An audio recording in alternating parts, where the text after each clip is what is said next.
Hello friends, कैसे हैं आप लोग। तो जी मैं आपके सामने बिग बॉस की एक और एपिसोड का रिव्यू लेके तो बस एपिसोड शुरू होती है वही मॉर्निंग सॉन्ग से, जो कि आपको पता है नहायत ही बेहुदा किस्म का। और कुछ उसमें जो है ना वो एंटरटेनिंग जो है वो नहीं लगता।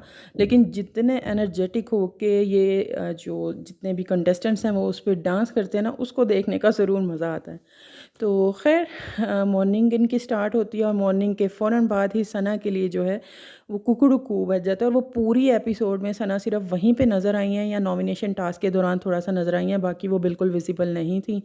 तो ये सारे लोग जाके तो अंदर उसको पकड़ते हैं। उसके बाद जो है एज़ यूजुअल तहलका अरुण का वही बिस्तर में लेटे जो नज़र आते हैं। मुझे लग रहा था कि अभिषेक से इनकी फ़ाइट के दौरान जो एक टशन नज़र आया था ना, तो ये लोग शायद थोड़ा अपना खुल के वो सामने आए। और क्योंकि बातें इनकी ऐसे ही होती हैं, बिस्तर में लेटे होते हैं और वो कि ऐसे करेंगे वैसे करेंगे, अब देखेंगे हमारा ये, अब देखें। लेकिन वो अभी तक देखने में कुछ भी नहीं आ रहा, जस्ट ये बिस्तर में लेटे हुए नज़र आते हैं। तो इसी दौरान में जो है वो मुनव्वर लोगों को यहीं से जो है ना वो एक्चुअल झगड़ा, कल कॉफ़ी का सारा दिन जो है वो सीन चलता रहा, तो आज बहुत सारा टाइम जो है पराठों ने जी ले लिया, पराठों को लेके। इसी दौरान में जो है वो आता है जो कल लग्जरी बजट के जो आइटम्स मंगवाए थे दिल वाले घर वालों ने, तो उनके जो है ना बहुत सारा उनके लिए जो है वो राशन जो है इसी दौरान में आ जाता है।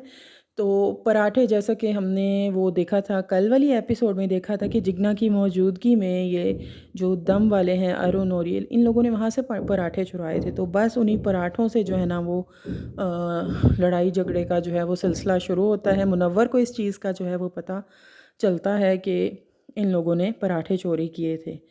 तो वो उनको कन्फ्रंट करने के लिए उनके दम वालों के कमरे में जाते हैं और उनसे पूछते हैं। मुनव्वर अच्छे से जानते थे कि इन्होंने पराठे लिए हैं, लेकिन वो वहाँ पे गाली देते हुए कि डैश का बच्चा जिसने पराठे चोरी किए ये वो। तो उस वक्त अब ये इस तरह की सिचुएशन में फंस गए कि अगर कहते हैं कि हमने चोरी किए हैं तो वो ऑलरेडी गाली दे चुका था। तो वो इस वक्त इसीलिए उस वक्त फ़ौरी तौर पे इनमें से किसी ने भी जो है वो रिएक्ट नहीं किया। लेकिन जूँ ही मुनव्वर कमरे से निकलते हैं तो उसी वक्त पीछे से यूके वो राइटर जो हैं वो एक तरह से आग लगाते हैं कि भाई वो तो गाली दे के चला गया, वो तहलका भी उस पर। तो फिर जी अरुण भी उठते हैं और ये लोग मुनव्वर पे चढ़ने के लिए वहाँ पे पहुँच जाते हैं। तो वहाँ पे जाते हैं, उसके बाद जो अच्छी खासी तकरार इनकी चलती है, अच्छी खासी तकरार, मतलब पूरे घर में ऐसे जैसे हर वक्त शोर मचा होता है। उसी दौरान में थोड़ी सी जिग्ना की और अंकिता की भी हो जाती है कि आप लोग अपने सामान की खुद हिफाजत करें। जिग्ना कहती हैं कि हम पहले ही अगर कमरे में बैठे रहेंगे तो नज़र कहाँ से आएंगे। तो वो इस चीज़ को लेके थोड़ी सी उनमें भी उसी दौरान बहसा बहसी जो है वो हो जाती है। तो बाद में जिग्ना उसके लिए थोड़ा सा इमोशनल होती भी दिखाई देती हैं, जिस पे नील उनसे जो है वो थोड़ा उनको कंसोल करते हैं। तो खैर जो अरुण का और मुनव्वर का कल का जो झगड़ा था वो बढ़ता ही जा रहा है, बढ़ता ही जा रहा है। एक दूसरे को बहुत स्पेशली अरुण ने मुनव्वर को बिलो द बेल्ट जाके कुछ गलत जो अल्फाज जो थे वो यूज़ किए। तो मुनव्वर बहुत अब मुनव्वर से तो आप बहस में या अल्फाज के चुनाव में तो आप नहीं जीत सकते। तो मुनव्वर कहते हैं कि भाई आपने लिया था, अगर आपने लिया था तो ठीक है, मुझे माफ़ कर दें, मैंने आपको तो गाली नहीं दी। हालांकि मुनव्वर अच्छे से जानते थे कि पराठे उन्होंने ही चोरी किए और उन्होंने जानबूझ के वो गाली दी थी, जो कि गलत बात है, गाली के मैं हक़ में नहीं हूँ। लेकिन जो बाकी का इशू है जहाँ पे सारे घर वालों के लिए खाने की बात है, किसी इंडिविजुअल के लिए नहीं, तो उस चीज़ को लेके इतना वबाल बनाना बनता है, क्योंकि बाद में उन लोगों पे भी वो चीज़ भारी पड़ सकती है। अच्छा, इस दौरान में एक अहम चीज़ समर जो कि आजकल बिल्कुल एपिसोड में से जो है ना इनविजिबल हो चुके हैं, बिल्कुल साइड में ही नज़र आते हैं, पासिंग शॉट्स देते हुए गुजर जाते हैं। तो उन्होंने मज़ीद वो उधर से गए हैं, बोल भूल के गए हैं अरुण, और उनको फिर जाके वो उधर जाके वो जो है ना आग वो चिंगारी लगा रहे हैं कि भाई वो कह रहे हैं जाओ जाके सो जाओ। मुनव्वर ने उन्हें निकलते हुए कहा ये चीज़।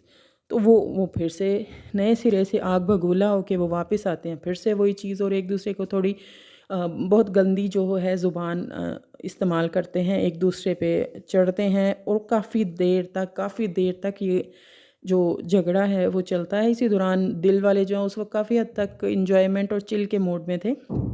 वो लोग बाहर इस चीज़ को देख रहे हैं, इस चीज़ पे मज़े जो है वो ले रहे थे।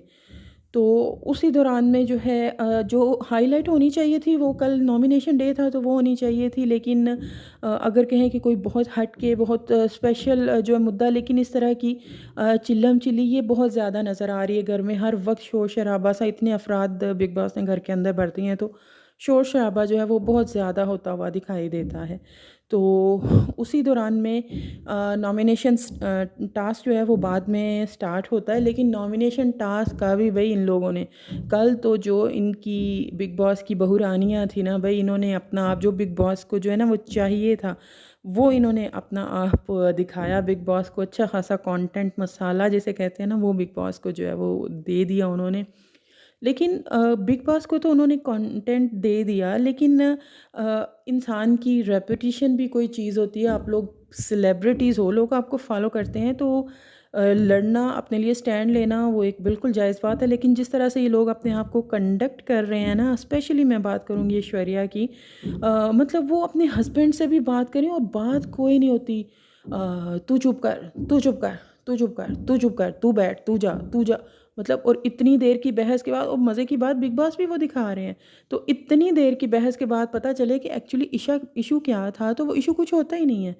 तो वो इतनी कुछ फ़ुज़ूल सी बात और फ़ुज़ूल सी हरकत जो है ना वो लगती है ना, स्पेशली जो ऐश्वर्या और नील ने बहुत डिसअपॉइंट किया है।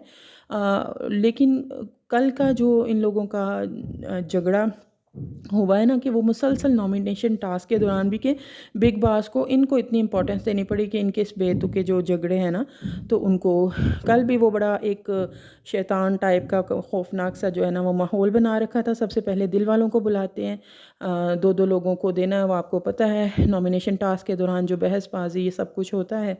तो मज़े की बात ये है कि नील, ऐश्वर्या और अंकिता ये लोग नॉमिनेट होते हैं इस रूम में से, और अभिषेक और ईशा बहुत आराम से पतली गली से निकल जाते हैं। तो ये उनकी स्ट्रैटेजी तो उनके लिए वर्क कर रही है ना, उधर वाले उनको नॉमिनेट करते हैं ना ऐश्वर्या और ना ही अंकिता लोग। उसके बाद ये लोग अंदर थे तो बाहर जी वो फिर से वो दम वालों का झगड़ा जो है वो चल रहा था।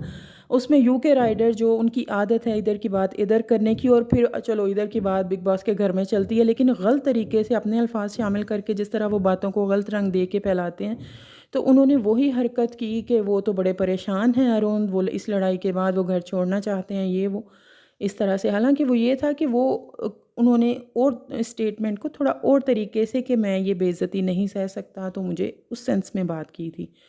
ये बात जब उनको पता चलती है, अंदर नॉमिनेशन चल रहे हैं, बाहर जो है वो रेसलिंग जो है वो चल रही है, एक दूसरे पे चढ़ रहे हैं, फिर धक्कम धक्की भी होती है। और मज़े की बात यूके से जो राइडर हैं वो एक अपना माइक जो है उतार के फेंकते हैं, वहाँ पे खानज़ादी उसे कहती हैं आप पहने, और वो फ़ौरन ही मतलब विद इन सेकेंड जो है अपना माइक उठा के दोबारा से पहन लेते हैं। तो वो काफ़ी फ़नी चीज़ थी कि कुछ देर तो अपने स्टैंड पे जो है वो कायम रहते। उनके बाद दम वालों को बुलाया जाता है अंदर, वो लोग जो हैं उनको नॉमिनेशन के लिए बुलाया जाता है वहाँ जी। उनके अलावा सना के अलावा बाकी सब जो है नॉमिनेट हो जाते हैं। और जब वो अंदर थे तो बाहर जो ये इनकी बहू रानियों ने जो तमाशा लगाया। अब अंकिता नॉमिनेट हुई हैं तो उनको भी इस चीज़ की काफ़ी जो है वो खुन्नस थी। नील का रवैया भी बहुत अजीब था कि अगर जहाँ पे लड़ना होता है, स्टैंड लेना होता है, वहाँ पे वो लेते नहीं हैं। तो यहाँ पे जो चारों एक दूसरे पे चढ़े और भड़के हैं ना, तो वो देखने लायक था, और समझ कुछ नहीं आ रही थी कि ये चल क्या रहा है। लास्ट में जो है दिमाग वालों को बिग बॉस ने बुलाया और उनको एक अपॉर्चुनिटी दी कि अगर आप ठीक से गेस कर लेते हैं कि दोनों घरों में से कौन कौन नॉमिनेट हुआ है तो आप लोग सेफ़ हो सकते हैं। लेकिन अनफॉर्चुनेटली वो लोग जस्ट एक वो ठीक अंकिता को नहीं गेस कर सके, तो उसके वजह से फिर उन्हें भी नॉमिनेट दो लोगों को करना पड़ा, जो कि मनारा मनारा है। और तो ये मनारा को भी अब इस चीज़ की थोड़ी सी जो है ना वो टेंशन हो गई कि जिग्ना ने और उन्होंने इनको नॉमिनेट जो है वो किया है। तो आपको पता है नॉमिनेशन के बाद जो है ना ये चीज़ें निकल निकल के सामने आती हैं, वो चाहे खुन्नस नॉमिनेशन की होती है लेकिन निकलती किसी और चीज़ के लिए। समर्थ बिल्कुल इनविजिबल हो चुके हैं, बीच बीच में कहीं ईशा के साथ थोड़ा बहुत उनका जो है वो नज़र आ जाता है। बाकी सबकी वो अभी स्टोरी चल रही है, आगे क्या चलता है। आप लोगों का इस बारे में क्या कहना है? वीडियो पसंद आई है तो उसे ज़रूर लाइक करें और मेरे चैनल को सब्सक्राइब करें। बाय।